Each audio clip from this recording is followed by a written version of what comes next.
नमस्कार प्यारे बच्चों, आज की वीडियो बहुत इंपॉर्टेंट है क्योंकि आज हम पर्यायवाची शब्द पढ़ेंगे और यहाँ से क्वेश्चन पूछे जाते हैं। आप इस वीडियो को पूरा देखना क्योंकि ये वीडियो आपके लिए यूजफुल होने वाली है। इस वीडियो में हम जो भी लाए हैं वो आपकी परीक्षाओं में पूछे गए हैं, इसीलिए आप इन शब्दों को पढ़िए और इनके पर्यायवाची शब्द भी जानिए।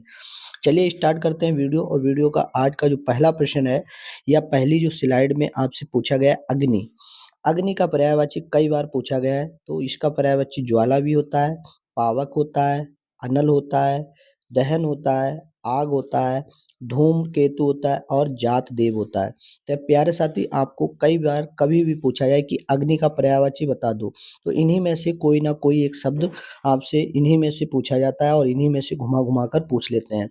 तो देखो, अग्नि को हम ज्वाला कहते हैं, पावक कहते हैं, अनल कहते हैं, दहन कहते हैं, आग कहते हैं, धूम्रकेतु कहते हैं, जात देव कहते हैं। तो अग्नि के ये सब नाम हैं, इनके नाम है, इसीलिए इन्हें पर्यायवाची कहा गया है। कि आपसे पूछा जाएगा जात देव किसका पर्यायवाची है, तो आप कह सकते हो सर अग्नि का है। जैसे आग किसका पर्यायवाची है, तो आप कहोगे सर अग्नि का है। आग पावक का भी पर्यायवाची है, अनल भी, ये सब एक दूसरे के पर्यायवाची हैं। तो आपको याद रखना है कि अग्नि का पर्यायवाची कभी भी पूछा जाए तो आपको ये चीजें आपको याद रखनी है, जैसे ज्वाला, पावक, अनल, दहन, आग, धूम्रकेतु, जात देव, ये सब अग्नि के पर्यायवाची हैं। आई होप, मैं उम्मीद करता हूँ कि आपने अग्नि के पर्यायवाची याद कर लिए होंगे। याद नहीं किए हैं, इनको नोट कर लो और हमेशा इनको तैयार करते चलिए। देखिए, वीडियो छोटी है, आसान है, आपको एक बार समझ लिया तो कभी भी कहीं पर भी पढ़ने की ज़रूरत नहीं होगी। चलिए अगला पढ़ते हैं। जैसे अमृत, आपसे पूछा जाएगा अमृत का पर्यायवाची बताओ, तो अमृत का पर्यायवाची होता है सोम, सुधा, अमीय, पीयूष, मधु, अमी, सुरभोग, ये सब अमृत के पर्यायवाची है। आपसे पूछा जाएगा कि अमृत के पर्यायवाची बता दो, तो फिर से ध्यान रखो, अमृत का पर्यायवाची सोम है, सुधा है, अमीय है, पीयूष है, मधु है, अमी है और क्या है, सुरभोग है।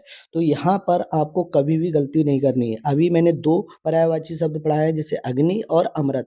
आपको इनके सबके पर्यायवाची शब्द याद रखने हैं, ये आपकी परीक्षाओं में कई बार पूछे गए हैं। मैं उम्मीद करूंगा कि आप यहाँ तक सीख चुके हैं। आगे बढ़ते हैं, आगे तैयार कर लीजिए। आगे क्या है, देखो, जैसे आपसे पूछा है घोड़ा का पर्यायवाची बता दो, तो घोड़ा को अश्व भी कहते हैं, तुरंग भी कहते हैं, हाय भी कहते हैं, घोटक भी कहते हैं, बाजी भी कहते हैं और सैंधव भी कहते हैं। तो प्यारे साथी, अगर आपसे कभी भी कहीं पर भी पूछा जाए कि घोड़ा का पर्यायवाची शब्द बता दो, तो इन्हीं में से कोई एक आपको बताने हैं। अगर 2 पूछे जाएँ तो इनमें से 2 उठा लो, अगर 3 पूछे जाएँ 3 उठा लो, या आपसे ऑप्शन में भी पूछे जाएँ तो आपको इनको तैयार कर लो। ये आपकी परीक्षाओं में ऐसे घुमाकर पूछ सकता है। तो यहाँ पर घोड़ा का पर्यायवाची अश्व है, तुरंग है, हाय है, घोटक है, बाजी है, सेंधव है। तो यहाँ तक आपको तैयार हो गया होगा। अब जैसे जंगल है, आपसे पूछा जाता है जंगल का पर्यायवाची बता दो, तो जंगल का पर्यायवाची अरण्य है, वन है, कानन है, अटवी है, विपिन है। ये शब्द आपको तैयार रखने हैं कि जंगल का पर्यायवाची आपसे कभी भी पूछा जाए तो जंगल को वन भी कहते हैं, अरण्य भी कहते हैं, कानन भी कहते हैं, अटवी भी कहते हैं, विपिन भी कहते हैं। तो यहाँ पर आपको जंगल के पर्यायवाची शब्द याद हो गए होंगे। घोड़ा के भी पर्यायवाची शब्द याद हो गए होंगे, जंगल के भी।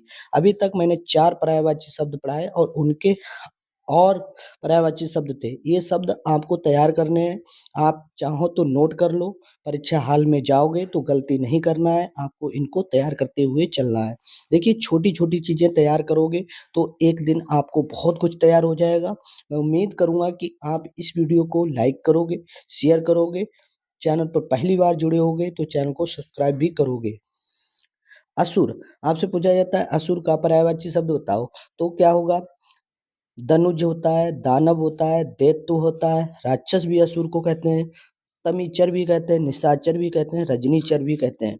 तो देखो, असुर का पर्यायवाची कई बार पूछा गया है।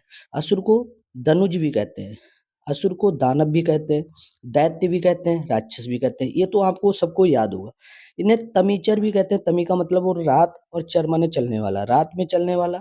निशा माने भी रात होता है और चर माने चलने वाला, रात में चलने वाला भी असुर होता है। रजनीचर, रजनी, रजनी माने रात होता है, चर माने चलने वाला, यानी रात में चलने वाला असुर, यानी दानव, दैत्य, राक्षस, ये सब इनके पर्यायवाची हैं।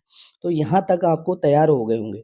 असुर धनुज, दानव, दैत्य, राक्षस, तमीचर, निशाचर, रजनीचर, ये सब असुर के पर्यायवाची हैं।